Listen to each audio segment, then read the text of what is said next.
And Miss Gilbert is where? She's in the room, but you can proceed. Okay. The conference room. Where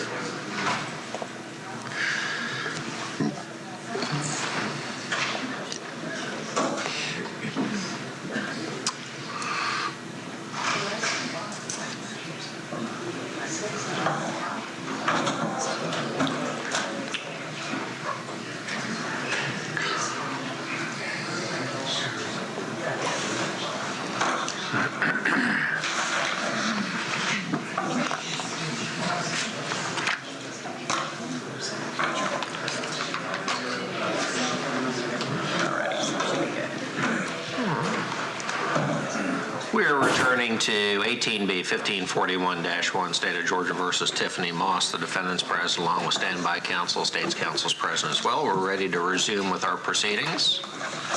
If everyone will come to order. Thank you. Please bring our jury.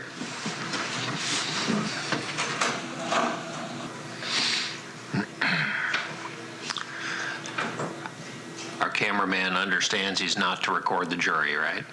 Absolutely, Your Honor. I got a request for an empty jury box. Okay.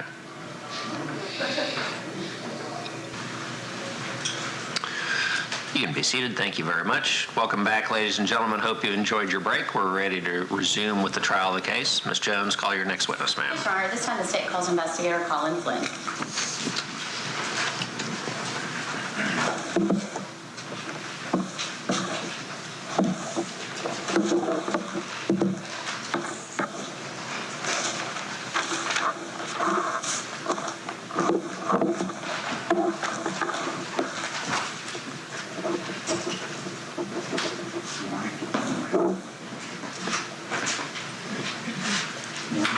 Good morning, sir.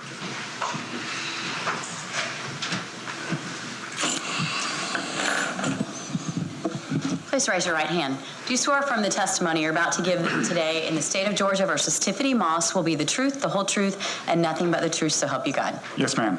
Okay, if you could put your hand down and please state your name for the court and for the jury. It's Officer Colin Flynn, F-L-Y-N-N. And Officer Flynn, where are you employed, sir? With the Gwinnett County Police Department. How long have you been with the Gwinnett County Police Department? I've been with Gwinnett County it'll be 13 years next month. And during the 13 years that you've spent with Gwinnett County, have you always served in some type of law enforcement office? I have. Law enforcement capacity, I should say. Yes, All right. And what are your duties currently? Where are you assigned right now? Currently, I am a full-time lead instructor at the Gwinnett County Police Academy. Back in 2013, what were your duties with the Gwinnett County Police Department then? At that time, I was assigned to the homicide unit within the Criminal Investigations Division.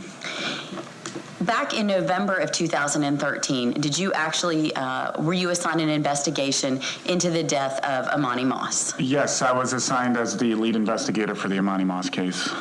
And when you got that, can you tell the jury exactly how you became involved in that investigation? Sure. The initial 911 phone call came in very late at night. I was the on-call homicide detective that particular night. So they called me at home, informed me that they had a death, and requested that I come to the scene. Did you, in fact, go to the scene where you were requested? I did. What is that location? It is off Veranda Chase, 1131 Veranda Chase Drive. Is that located here in Gwinnett County? It is. When you arrived there, what, if anything, did you observe upon your arrival? When I first arrived, I walked up to the parking lot area of the apartment complex. When I got there, I noticed there were a number of cars parked, obviously, in the parking lot.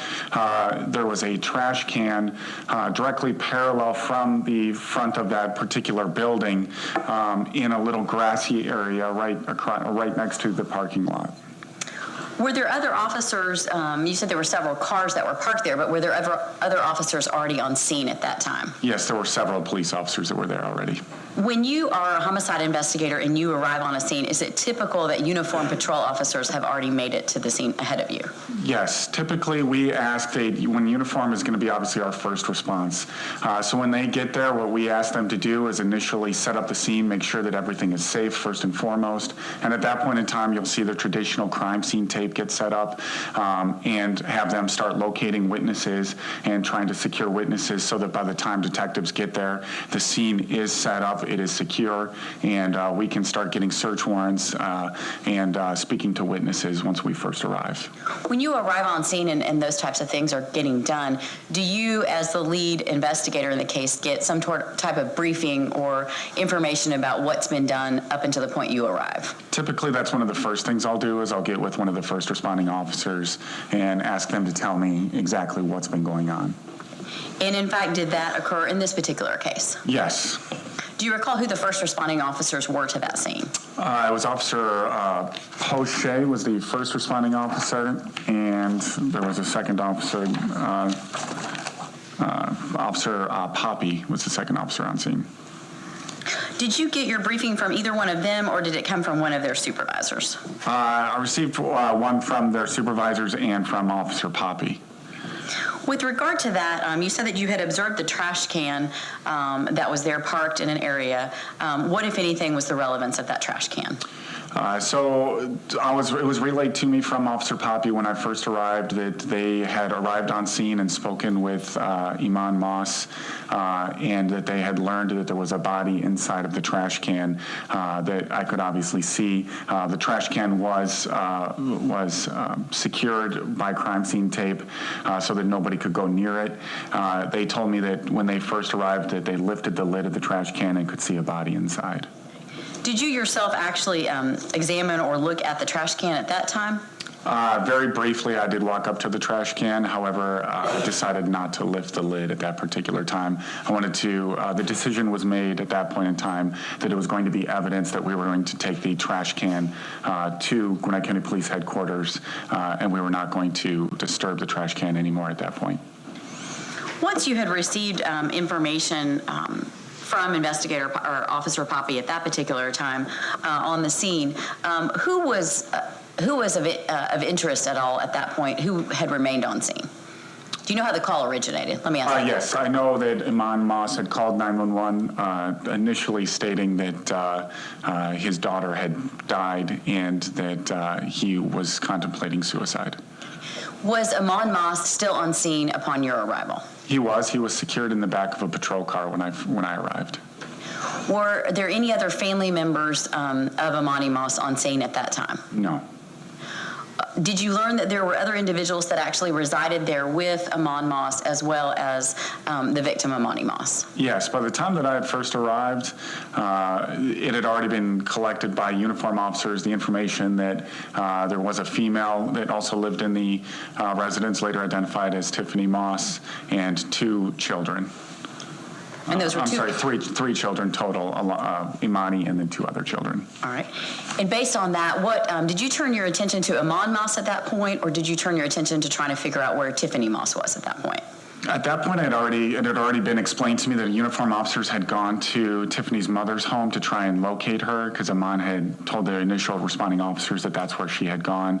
When they responded to that scene, they spoke with Tiffany's mother, who said that she had already left. So by that point in time, I was just trying to gather information to figure out what was going on, so I decided to turn my attention to Iman. And what, when you say turn your attention to Iman, what did that entail? Speaking with him at Gwinnett County Police Headquarters, obviously I wanted to try and figure out what the cause of death was and what sort of case we were dealing with at that point in time. Was Iman Moss then transported from the scene there at Veranda Chase to the police headquarters here in Gwinnett County? He was. And who was present during your attempt to speak to him at that time? During the initial interview with Iman Moss, it was Iman, myself, and Detective David Bruce, who was my partner at the time. With regard to that, were you the individual that actually transported Iman to headquarters, or was that done by another officer? It was done by another officer in a uniformed police car. Once, so your next responsibility in this case, was that to speak to Iman? Right. Obviously try and figure out more information, figure out exactly what we were dealing with. Is that exactly what you then did? I did. Where did you speak with Iman Moss? At Gwinnett County Police Headquarters, we have interview rooms. They're just basic rooms with 3 sets of chairs and a table, and the 3 of us sat down and we spoke in those rooms. Okay. And at that particular time, when you said that you spoke in that room, did you, was he Mirandized at that time before he made any statements to you? He was. I read him his Miranda rights at the beginning of the interview, and he agreed to speak with me. And did you begin asking him questions about the circumstances surrounding the body in the trash can? I did. Okay. Let me ask you this. I think during that interview, did you try to gather some information about the defendant in this case, Tiffany, as well? Yes. Initially, I gathered information on exactly who lived in the house. One of the first things I did was ask who lived there, try and collect their names, dates of birth, and just basic biographical information on exactly who all resided there. Excuse me. And with regard to that, let's talk about that for just a second. You said that there were a total of 3 children that lived in that house? Yes. Can you tell me who were those 3 children? Imani Moss, Tristan Moss, and Emma Moss. And were you able to gather the birth dates of each of those 3 children? I was. Can you tell me what Imani Moss's birth date is? Yes. It's April 23rd, 2003. And you said Tristan Moss, is that correct? Yes. What is Tristan's birth date? November 6th, 2010. What is Emma's birth date? September 25th, 2012. In those type of interviews, and initially too, when you're trying to gather information, you said you began to try to find out a little bit more about who lived there. Did you also find out a little bit of information about Tiffany Moss? I did. Okay. And let me ask you this. Had you done some research prior to beginning your conversation with Amon? Yes. With regard to this defendant, Tiffany Moss, what, if anything, did you find out? Prior to the interview with Iman, when he was brought to police headquarters, I conducted a search on not only him, but also Tiffany to see if there were any previous contacts with the Gwinnett County Police Department. We can run a search via name or address through our records management system to see if anybody's ever been listed in a police report. So I did that with Tiffany and discovered that she had been listed in multiple police reports pertaining to Imani in the past. Okay. Was that, were you able to find the 2010 incident where Ms. Moss, the defendant in this case, had been charged with cruelty against Imani? I was. Okay. Were there any runaway reports that you were able to obtain in your research? Yes, I located 2 runaway reports from 2012 as well. Okay. So did you have that information then before you could begin confronting Amon with what might have happened at that residence at Veranda Chase? Yes, I wanted to prepare so that I wasn't walking into the interview blind. With regard to that, and then you said that you did, in fact, interview Amon. I think you indicated that the initial report came out and you were dispatched regarding either Amon contemplating suicide. Is that accurate? The initial response, the initial phone call came in to me at about 3:45 in the morning, and all that was relayed to me in the initial phone call while I was at home was that there was a body that was located inside of a trash can and that the father was on scene.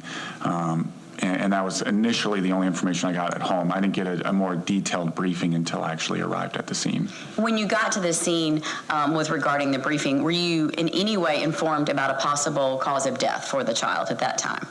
At that point in time, it was relayed to me that the child had possibly drank some type of chemical and died. And where had that information come from? From Officer Poppy. Okay. And where had Officer Poppy obtained that information? From Iman. Did you confront Amon with that particular topic? Yes. Okay.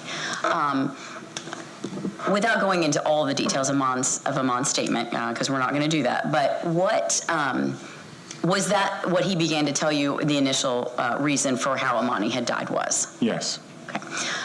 With regard to that, how long was the beginning of that particular interview? So the interview is actually, it's easier to split the interview chronologically into 2 portions. There was a portion of the interview with Iman that I conducted, which was approximately 1 hour. That was before the autopsy.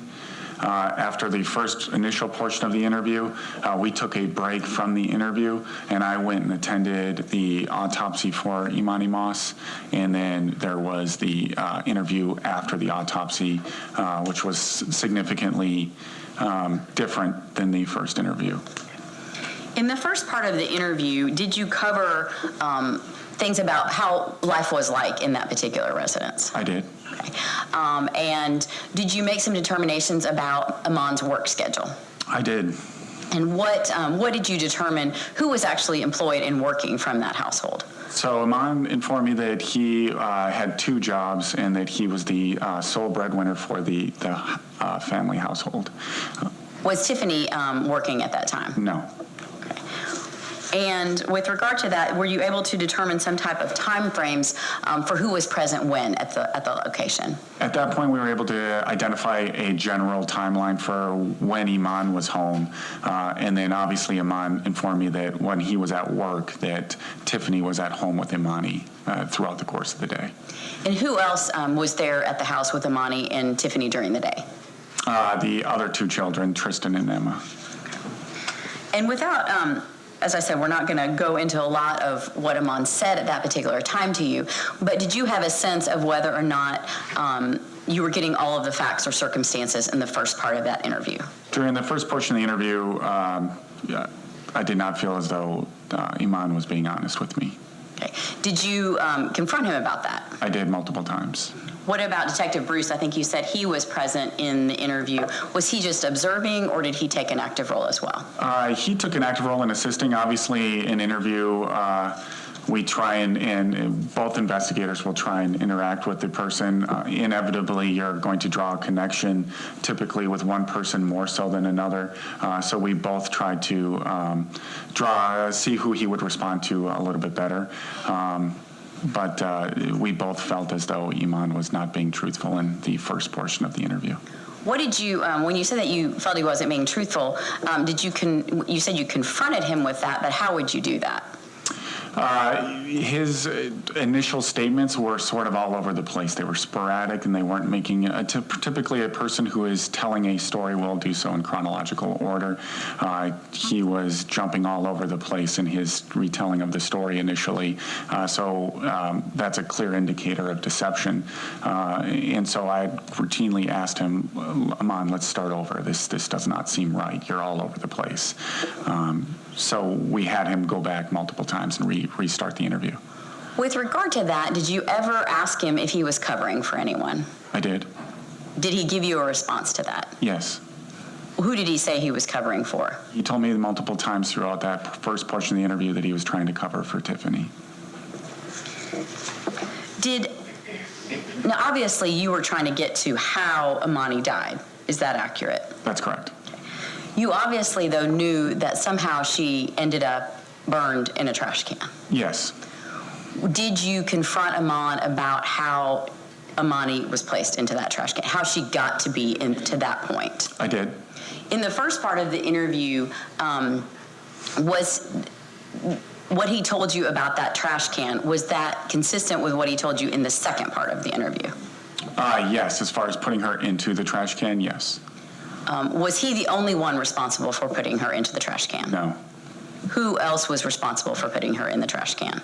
Iman told me that he and Tiffany had both placed the body into the trash can. Prior to placing it into the trash can, the body had gone into rigor mortis. It was stiff, and he informed me that they had to break the body down and use duct tape to duct tape the body in order to make it fit into the trash can. Was that a two-person job then? Absolutely.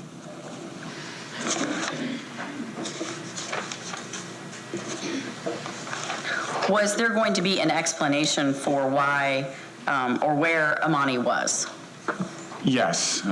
He informed me that the plan was to list Imani as a runaway child and call the police later to list her as a runaway, and that no one would ever find her.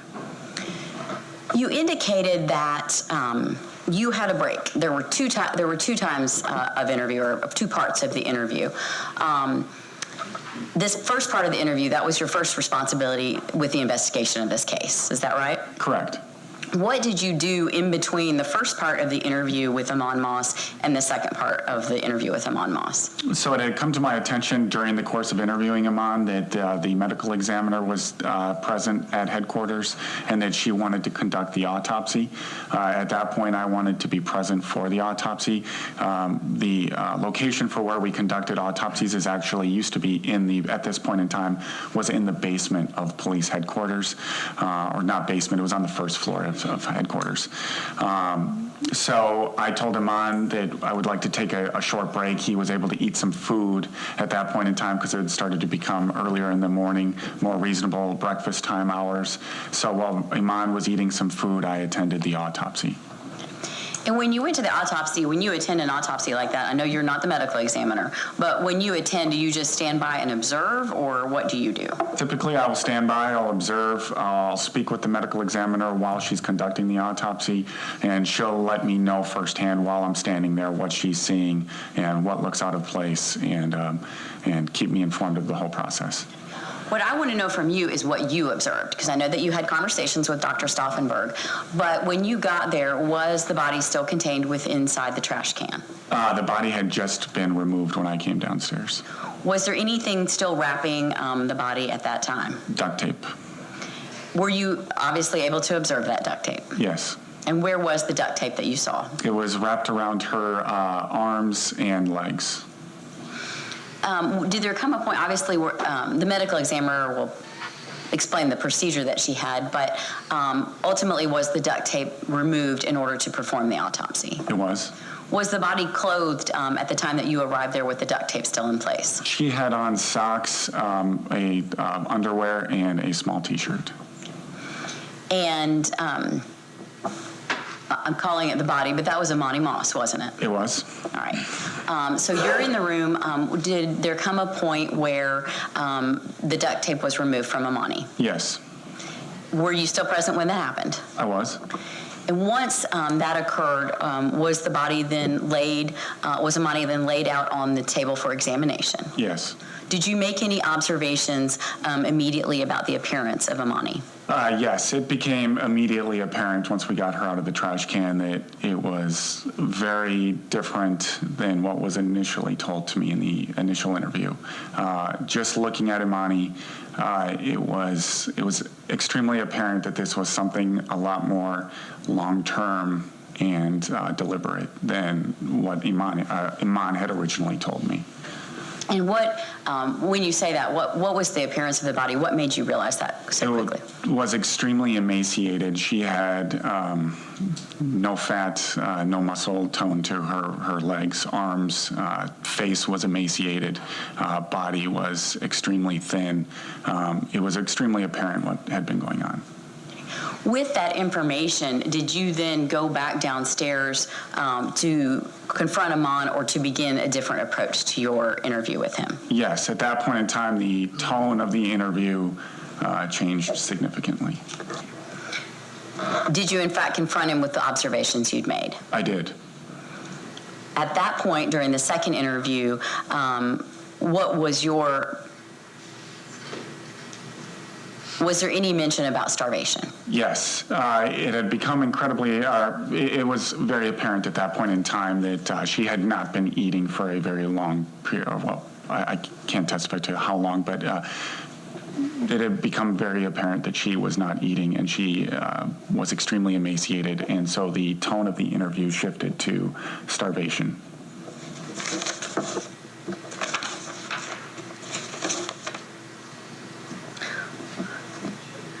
Did, during the course of that, and again, without going into absolute specifics, because Amon Moss testified, but was there a timeline provided to you with regard to when certain events or medical episodes had occurred with Amani? Yes, there was. Was he able to tell you where he was or where this defendant was during those episodes and those timeframes? Yes. Did he, in fact, provide details to you at that time about the death of Amani as well as the ultimate duct taping and burning of the body. Yes, ma'am, he did. And that was all during the initial interview. What date was that? November 2nd? Can you tell me the date? Yes, so when I said that the initial phone call came in at about 3:45 in the morning, that was November 2nd. So the early morning hours of November 2nd. Would you like me to go into the full timeline that he gave, or? No. Okay. What I would like for you to do, though, was during that time, were you able to get some information about Tiffany? Because did Amon have a phone? He did. Okay. And did he actually get his phone out for you to look at that particular time? Yes, he did. Were you able to then go through and look in that phone for anything that you thought might be relevant to help you develop this investigation? Yes, ma'am. First of all, did you determine what the defendant Tiffany's phone number was? I did. And what is that phone number?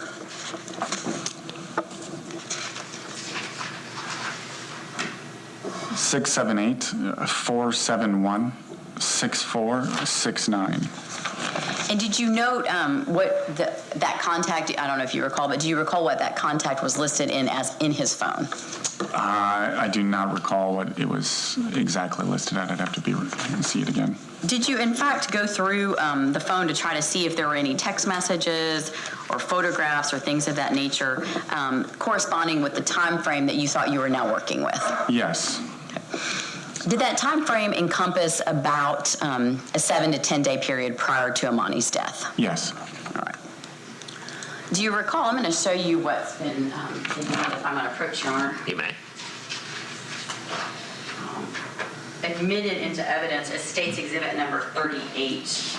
Do you remember actually seeing that multimedia message contained in Amon's phone when you did that interview? Yes. And why do you remember State's Exhibit 38? It was a picture of food with Tiffany's caption saying, "I cooked." What was the date of that particular message? It was on October the 29th of 2013. And what was the time that was actually sent? According to this, it would have been 11:11 in the morning. And that was October 29th of 2013? Yes. Was that the day that Amon Moss told you that Amani passed?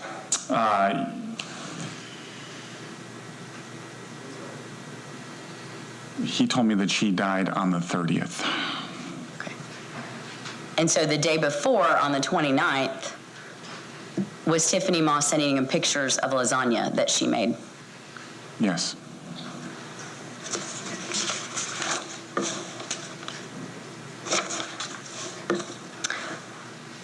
Obviously, you concluded your interview with Amon, but that did not conclude your investigation in this case. That's correct.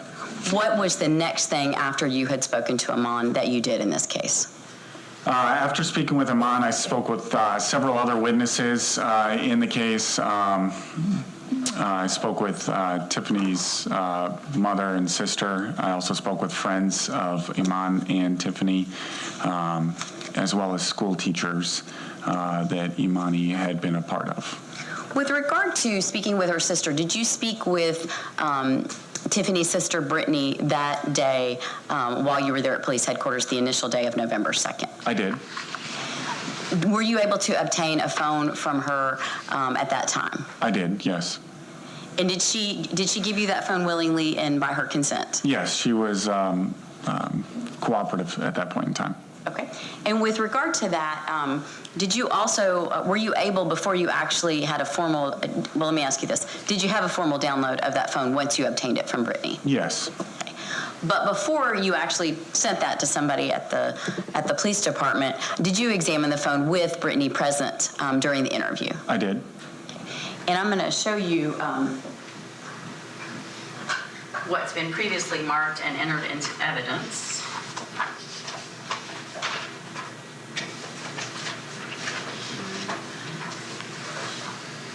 Here, in just a second.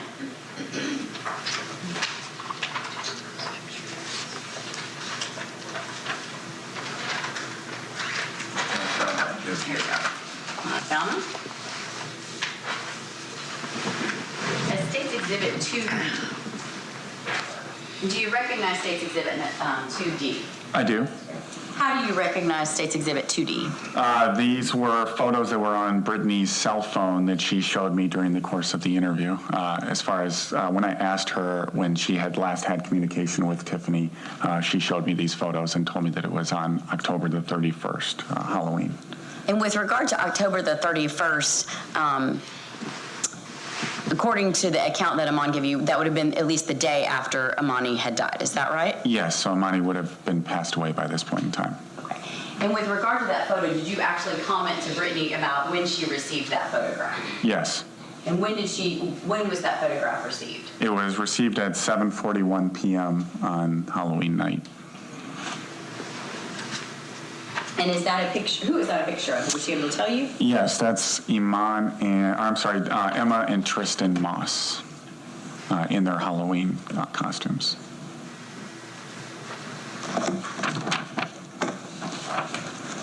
Now, you said that you did a variety of interviews with witnesses, family members, people trying to gather information. Did you also follow up with the crime scene technicians in this particular case for certain processing of items? Yes. Who were the crime scene technicians in this case? Would have been Ashley Finney and Sandy Spain. With regard to Ashley's work, I know that did you actually obtain a search warrant for the search and processing of the Trailblazer? Yes, so multiple search warrants were obtained throughout the course of the investigation, most notably for obviously the apartments and for the Trailblazer. And whenever investigator Ashley or crime scene technician Ashley Finney and Sandy Spain would gather information, did you then go back and find out if they had found anything, whatever you were looking for or searching for? Yes. And were there a variety of items that both of them, more specifically Ashley, obtained in this particular case? Yes, there were a number of items of what I considered at the time to be of evidentiary value. What type of items were you considering or were you looking for through the processing of that particular Trailblazer? There were a number of receipts that were obtained from numerous stores. There were cold briquettes, similar to the ones that we located inside the trash can when Amani was removed, lighter fluid, and a number of other items. With regard to that, and you mentioned receipts. There were a number of receipts that were located inside the Trailblazer. Were there also receipts that were located inside the residence there at Veranda Chase when Ashley Finney processed that scene? Yes. And were you of interest? Did you use those receipts? Were they of interest to you? Yes. Why was that? There was a Walmart receipt located inside the apartment that was for a galvanized trash can. There was Anna's linens receipt for bedding that was that was dated for after the time that Imani would have died. And so I wanted to obtain who went and picked these items up.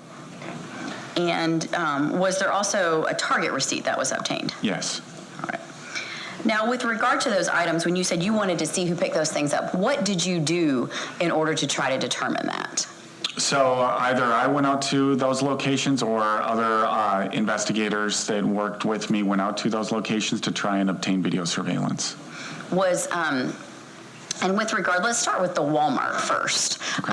Was video surveillance able to be obtained with regard to this case? Yes. And were you asking for video surveillance, I'm assuming, based on the date of the receipt? Yes, obviously the Walmart receipts are date and time stamped, so it's easy for us to go back and identify that particular register at that particular time and then work backwards through the store if need be. Just a second, Your Honor.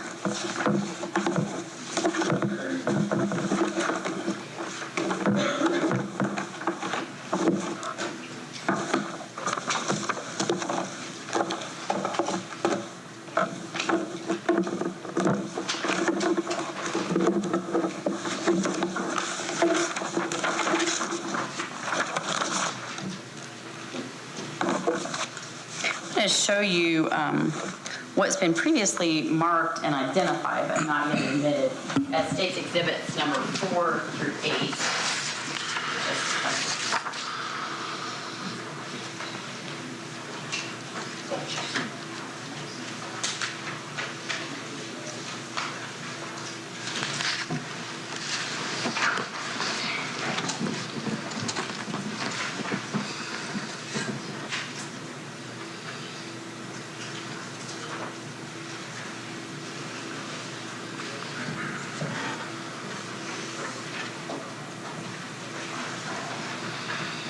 going to show you, if I'm going to approach you, Mr. Rutter, You may.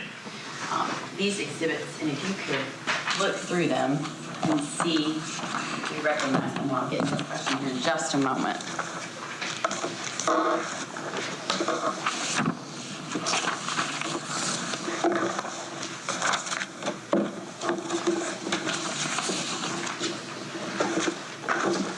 Okay.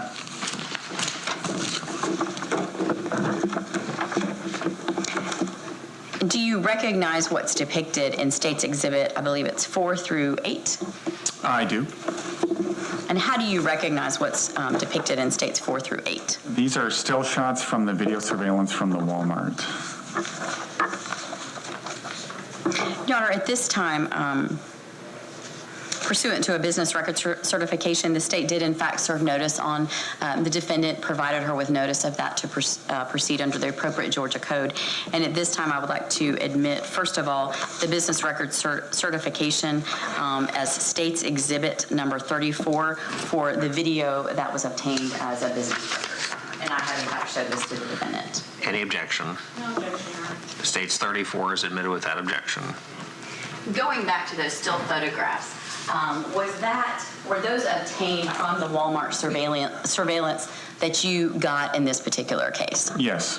What were you looking for on the Walmart video? Obviously, the Walmart receipt had.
And 8. Any objection? No objection, Your Honor. States 4 through 8 are admitted without objection. Looking at State's Exhibit number 5, you said that was also one of the shots there at Walmart. Can you describe for the jury what you observed and what you were looking for? Yes. So this is Iman Moss over here to my right side of the photograph, and over here to the left side of the photograph is the galvanized trash can that Imani's body was later located in. Mine, Your Honor, please turn on the computer screen. Yes, ma'am. That might be easier to see.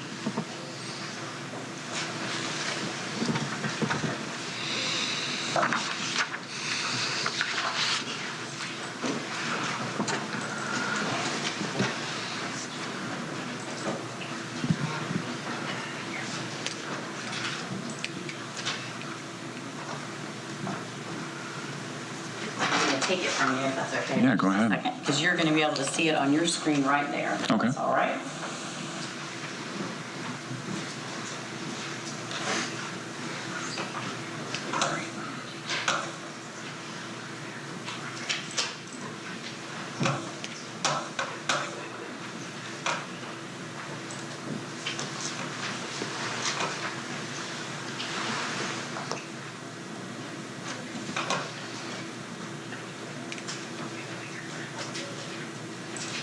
For some reason it wants to appear small on the screen. That way I think everyone can see it. And that's State's Exhibit number 5. And what were you saying that was depicted on that particular shot? Is it okay if I stand? You may. Okay. So this is going to be Iman here. And obviously you can see they're still in the home and garden section of the Walmart. And that is the trash can that Iman is probably listed into.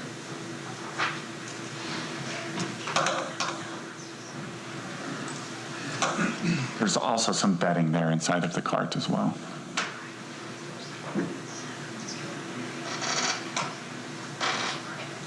I'm going to show you what's been identified as State's Exhibit number, no.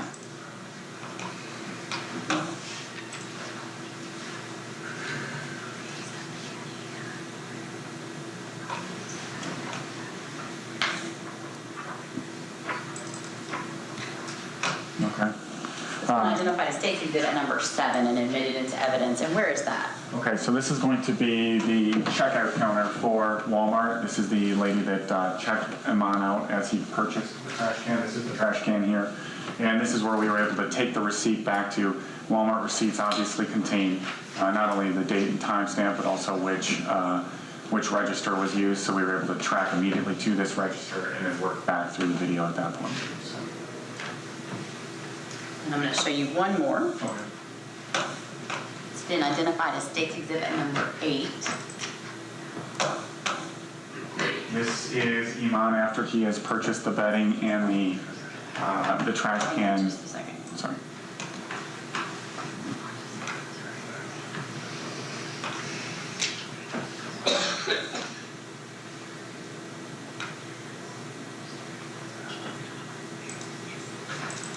Sorry, we pulled up the wrong one. I apologize. This is State's Exhibit number 8. Okay. This is him after he has already purchased the items and he's walking out of the Walmart with the items.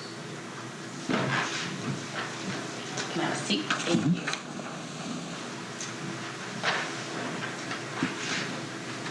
You said you were actually able to timestamp and go back to that particular register. So did you know what register to look for to see who would have potentially been there in that Walmart store that night? The store managers and employees are able to. They're the ones that document which register is associated with which particular number on that receipt. So that if you give it to the store managers, they're typically able to go right back to that point a lot easier. And what date was it that, and I know we've tendered the receipt as well. I'm not sure if I can find the photograph of it, but do you have in your report what date that was? And I think it was timestamped on the photographs. Yes, it's on October 30th, so the day before Halloween, but this was at 11:41 p.m., so late at night. Now, you talked about that you also had a receipt from Anna's Linens. Is that correct? I did. Okay. And I have previously shown this to the defendant, Your Honor, just moments ago. It is a business records exception, again, that we previously served and filed. It is State's Exhibit number 35 from Anna's Linens, reviewed business records for video, Your Honor. And I would seek to admit that into evidence. any objection?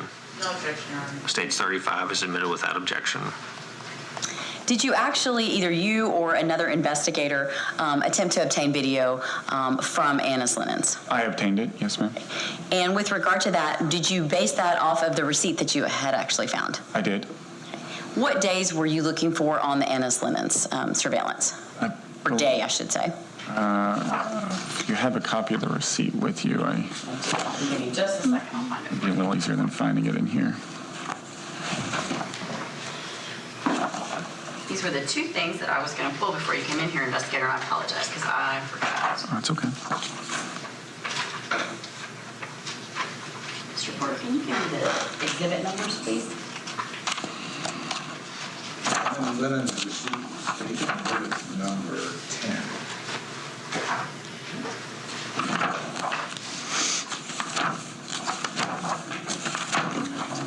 There's a photograph of it. That should do it. Correct. Item itself is the count. I've got it here if you need it. Okay. I've located it. Looked at it. And what day was that? I traveled to Anna's Linens on November the 18th of that year. The receipt was from October the 31st, so the day after the Walmart video at 4:11 p.m. And when you said that, so did you use that, in fact, Anna's Linens receipt in order to obtain this video? I did.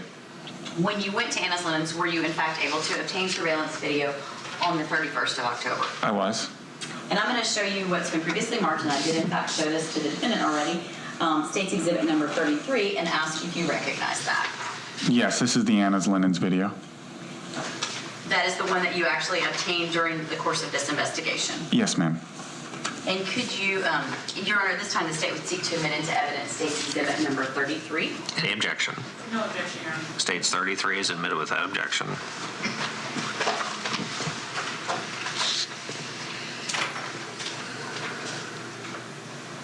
Was there anything of value that you noticed on that Anna's Linens video? Yes, ma'am. Okay, what was depicted that you noticed? In the video was Tiffany purchasing new bedding that was later located inside the apartment when we conducted the initial search warrant on the night that we were called. She had purchased some bedding at Anna's Linens that particular day. Your Honor, may the state publish that video to the jury at this time? Yes.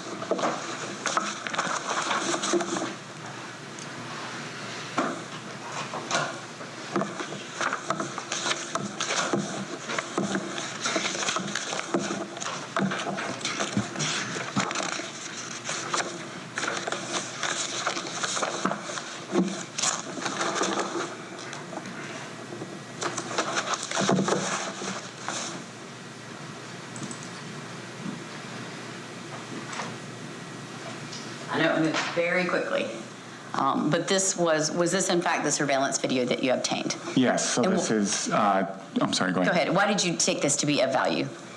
So by the time that she buys these linens, Imani had already been, or was already dead. We located some bedding that was with Imani's body, which was not this bedding that was purchased this day after she had died. So we determined that Imani had died in different bedding, was wrapped up in that bedding, and then the next day after she died, Tiffany went and bought new sheets for that bed and kept the bed and made the bed up. Was this, when you saw the surveillance video, did you believe that to be the defendant, in this case, Tiffany Moss? Yes. And if you could go ahead and play that, I know it goes quickly. And was there more than one vantage point or more than one video? Yes. Okay. We'll let that play for the jury because it's very short. And if we could play another one that is from that State's Exhibit from Anna's Linens.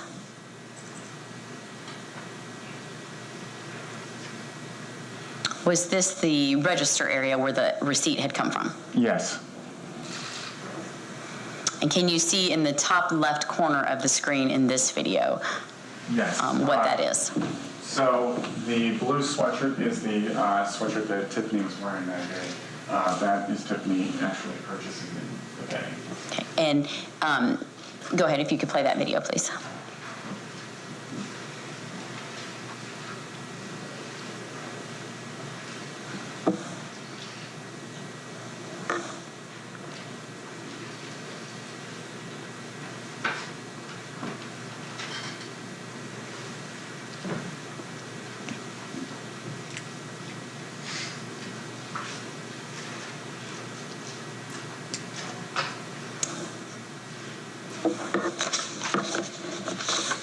I think there may be one or two other very short clips that were contained in that State's Exhibit from a different vantage point. So here we just have the opposite view of the register, the more overhead view if we're actually purchasing the items.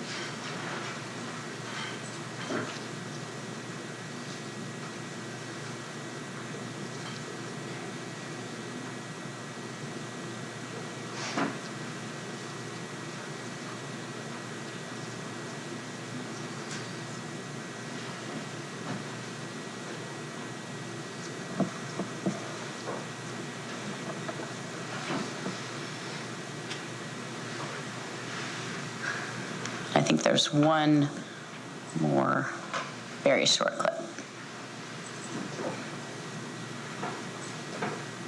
When I said short, I meant short. And what is that depicting, officer? That's Tiffany leaving with the new bedding that was later located on the bed when I arrived for the initial search warrant.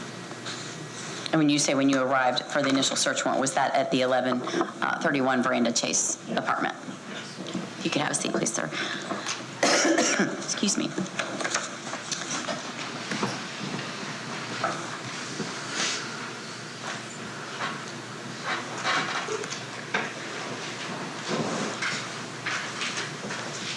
Show you what's been marked as States Exhibits 33A and 33B, and see if you, based on what we just viewed, do you recognize what's depicted in those two particular items? Yes, those are just still shots from the same video that we just saw of Tiffany purchasing the bedding. Your Honor, I would seek to admit into evidence at this time 33A and 33B. Any objection? States 33A and B are each admitted without objection. I'm going to show you, officer, it's previously been marked and admitted into evidence. I did finally locate them. That was previously as States Exhibit PS64. Was that the Walmart receipt that you previously referred to in order to track the video surveillance showing Iman Moss purchasing the trash can and other items at Walmart? Yes. And also States Exhibit PS65. We've just viewed the video from Anna's Linens. Is that the receipt as previously admitted in States Exhibit PS65 that you also used in this investigation? Yes. Okay. Now, we also mentioned that there was, in fact, a Target receipt. That has also been admitted into evidence previously as States Exhibit number PS87. Do you recognize that receipt? Yes, ma'am. Okay. And I know you said there were receipts found. I believe that receipt was found in the Trailblazer. Did you also use that receipt to try to obtain any information or surveillance video at Target? Yes. Okay. And what did you do with regard to that? So I also traveled to the Target after locating the receipt to identify whether or not there was surveillance from that particular day. The surveillance on the receipt was from October the 31st at 4:21 p.m. So it would have been just about 5 minutes after Tiffany left Anna's Linen. She went across the street to the Target that was across the street and purchased some items from Target. Okay.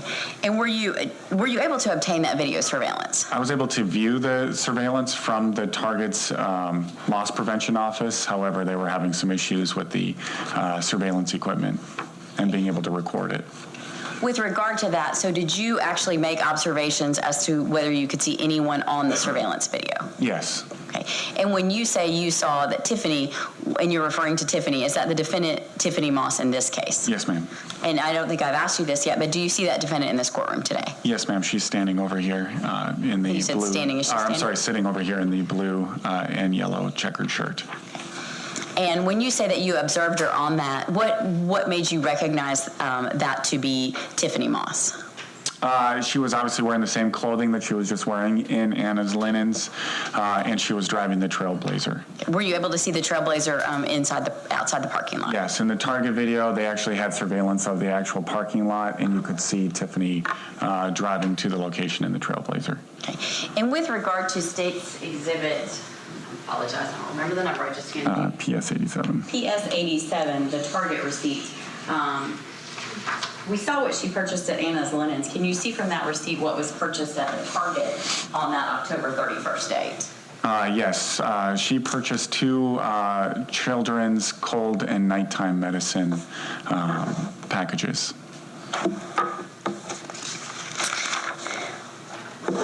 Now, with regard, once you obtained the surveillance videos in this case, I'm assuming your investigation still did not end at that point. No. What were some of the next things that you did to continue to gather additional evidence in this particular case?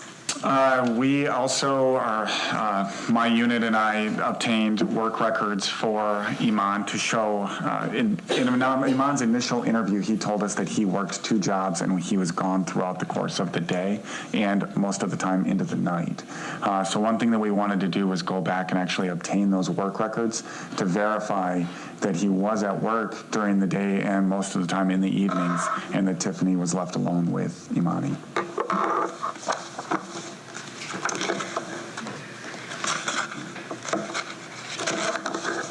Did you, in fact, obtain work records from both his employers, KGP, as well as Everett Express? Yes.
Your Honor, as previously indicated, we did provide notice to the defense for a business records exception, also for a business record certification for records kept in the ordinary course of business of employee records of Amon Moss, for KGP Company, as well as employment records for Averett Express, and have business record certification under State's Exhibit number 36 and State's Exhibit number 37. The state would seek to admit these into evidence, Your Honor. Any objection? No objection, Your Honor.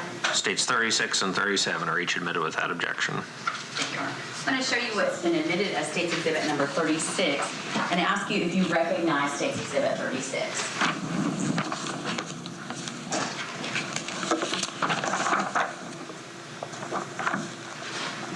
Yes, ma'am. And what's State's Exhibit 36?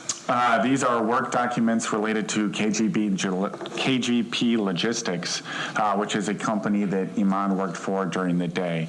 He told me in his initial interview that he worked during the day at KGP Logistics, and then he had a second job at Averett Express that he would go to in the evening time and oftentimes work up into around midnight. With those work records that you obtained, were you able to either confirm or deny whether Amon Moss was employed during those hours? Yes, he was. I was able to confirm that he was. Okay. And that first document that I handed you, those are the work records you said for KGP Logistics. Yes. All right. And State's Exhibit 37 that's been admitted into evidence. What location is that for? This is for Averett Express. And in the order of jobs, like maybe the first job that that Amon went to and the second job, which location did he work first? KGP Logistics. And then after work was completed there, he went to where? He said that he would oftentimes maybe get an hour or two where he'd be able to go home, and then he would go to Averett for the night. With regard to Averett, then, in State's Exhibit number 37, were you able to obtain his employment records as evidenced in that exhibit? Yes. Were you able to either confirm or deny that he, in fact, did have that second job? Yes, he did. And the work hours based on those business records, not what anyone told you, did you look to confirm whether or not Amon Moss did, in fact, work the hours that had been stated? Yes, he did.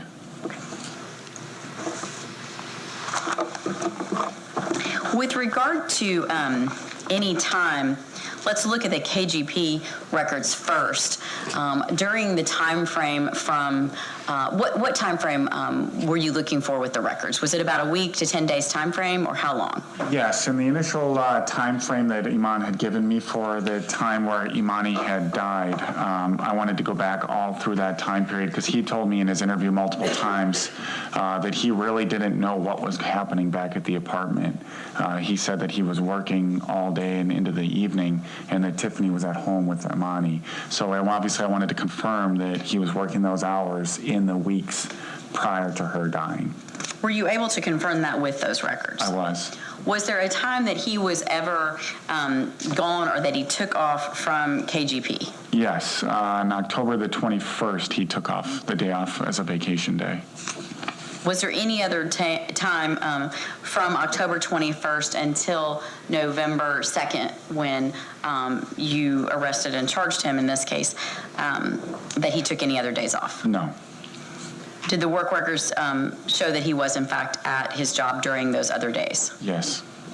Let's look at, well, first of all, let's go back to that one for just a second, too. No, never mind. Let's go to Averett Express. I apologize. With Averett Express, during that same time frame, were you able to determine whether or not Amon Moss actually worked at Averett Express during that time frame as well? Yes, he did. And did he take any days off from Averett Express, which would have been his second or evening job? I believe, I would have to check for the 21st, but I believe he also took the 21st off.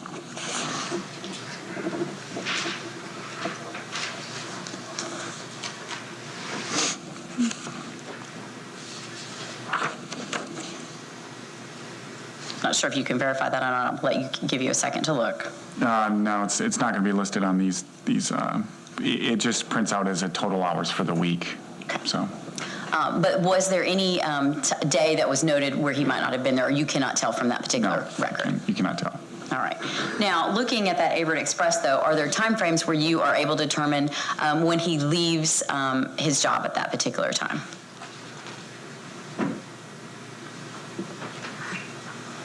I believe there may be another form that might not be in the forms he gave me. I may have.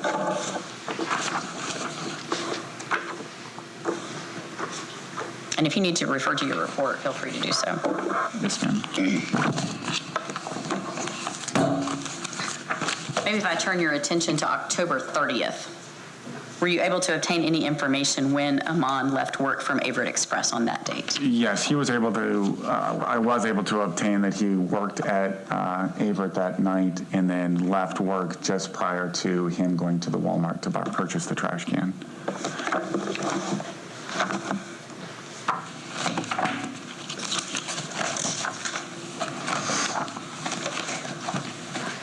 Just a few more questions, Detective Flynn.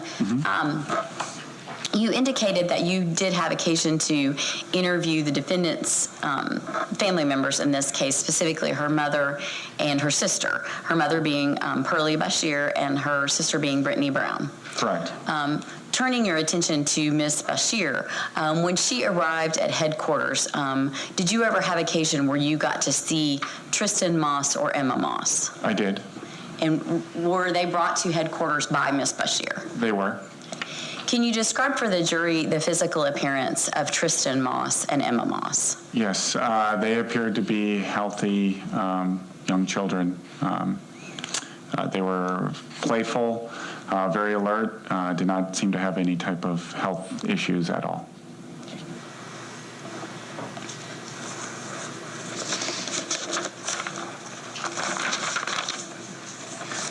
Now, with regard to Amani's education, did you look into whether or not she was attending school or had been attending school that school year, which would have begun in August of 2013, just prior to when they moved into the Veranda Chase apartment? Yes.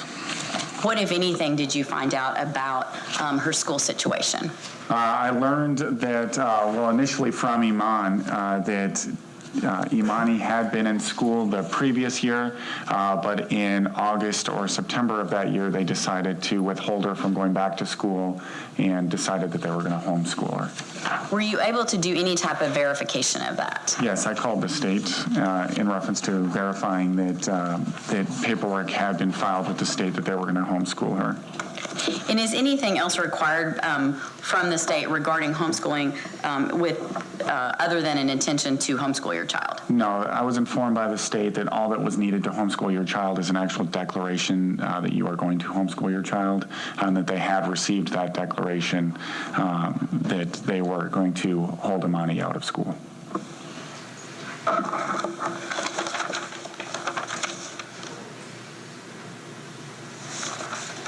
Let's talk about when you first met the defendant in this particular case. You said that you had interviewed Amon. Let's go back to November 2nd, the date when Imani was found. And you indicated that you had Amon there at headquarters and were doing that interview.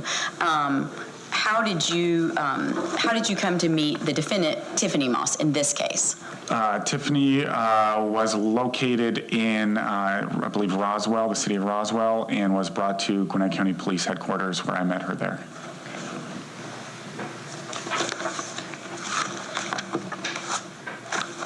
And when she was brought to police headquarters at that particular time, did you in fact inform her that you would be charging her in this case? Yes, I did. Okay. And did you in fact charge her with the death of Imani Moss in this case? I did. I could have just a moment, Your Honor. Yes, ma'am.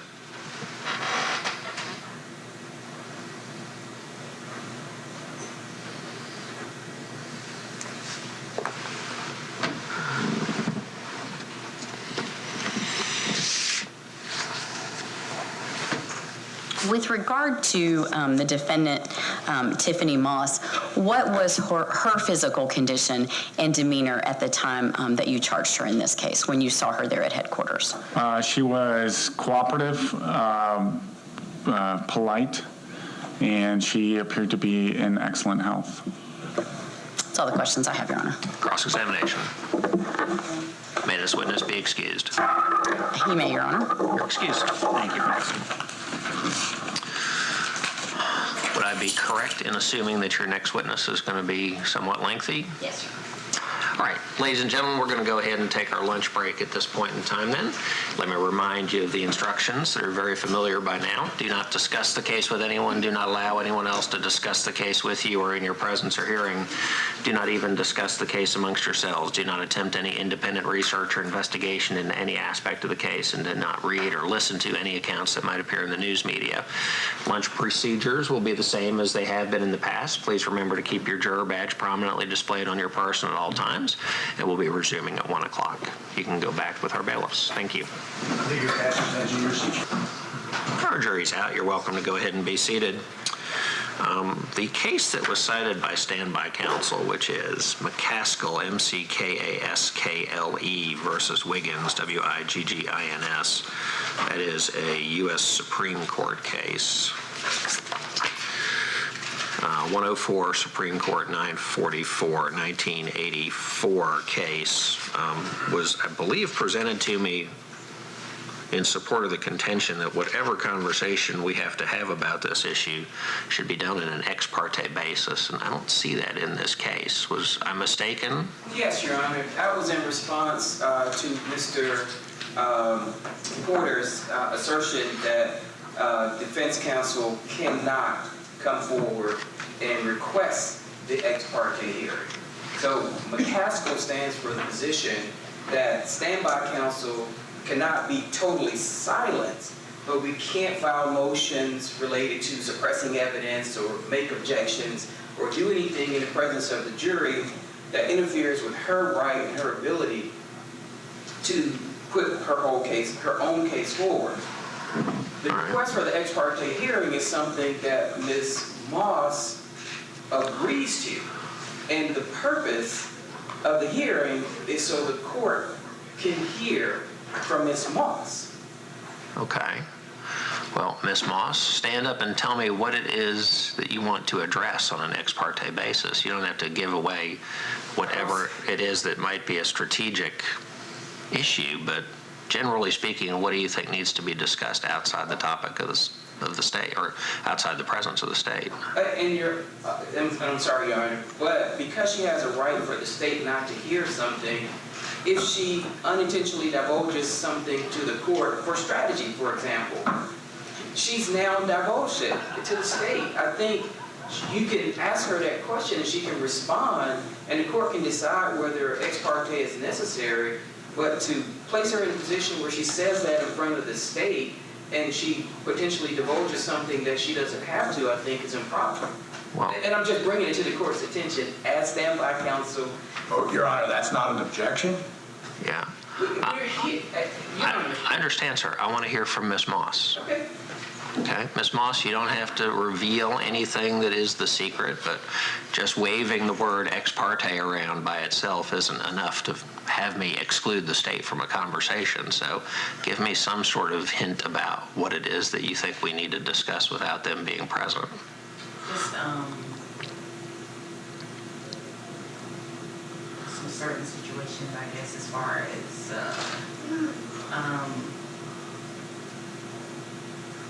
going forward from this point.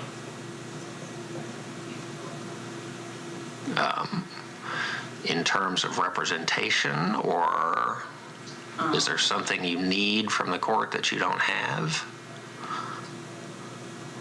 It would be something that I would need later, and we're bringing it up now. Okay. Can you tell me anything else without sort of letting the cat out of the bag? Not really. Perhaps the court would hear from standby counsel and make a decision about it. Hear from you on an ex parte basis? Your Honor, the court is in a position to know whether it is proper or not. That's the whole point. So, for example, under the Putnell decision and the procedure that they put forward. Defense counsel makes the request, and we're not talking about standby. Defense counsel makes the request to the court.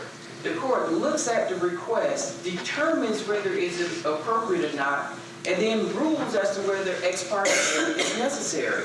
In Putnell, the court decided that I'm going to give this over to the state so that they can see. And that was the improper thing, and that got the whole thing reversed. Because the court didn't make the determination. The court is in the position of making the determination whether it is appropriate or not the state. And placing the defendant in the position of divulging what is trying to get the court's attention in front of the state before the court makes the decision as to whether it is appropriate or not, is clearly improper under Putnell. Right. I'm not asking her to divulge anything. In fact, I said just the opposite. She did the best that she could, Well, Your she Honor, can't then you tell asked you. her for more information. And I'm sorry, Your Honor. I understand the court's position is to make this ruling. I am just trying to point to the court to a potential error that it's making in drawing this out in public. And the court can ask specific questions in private and then deny or grant. And Putnell said, you do an order, you seal it, place it in the file if you're going to deny it. You don't do that in the public. All right. Because it destroys the adversarial nature of the proceedings. Any further comment from the state, one way or the other?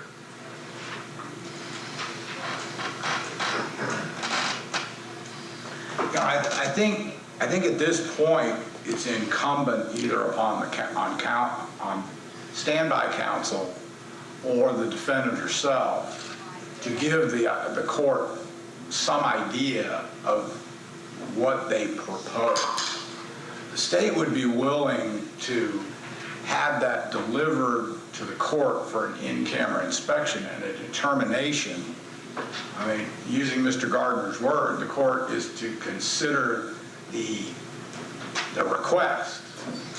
I can think of several scenarios of what this request is going to be. And again, as I said yesterday, there has been no request along the lines of representation. But the state would not object to the court in camera inspecting and making a decision on whatever the heck they're requesting. But if the court determines that it's not appropriate for an ex parte hearing, the state would insist on being in any hearing regarding the matter of that request, particularly since it's sight unseen. Can you put something in writing that I can look at on an ex parte basis or an in-camera basis that gives me an idea of what it is that you want to discuss with me? Sure. I'm sorry, were you talking to me, Your Honor? I apologize. I think it I'm needs talking to be to addressed to Ms. Moss. Yeah, your standby counsel, Ms. Moss. Yes, sir. All right, prepare that over the lunch recess. Thank you. We'll be in recess until 1 o'clock.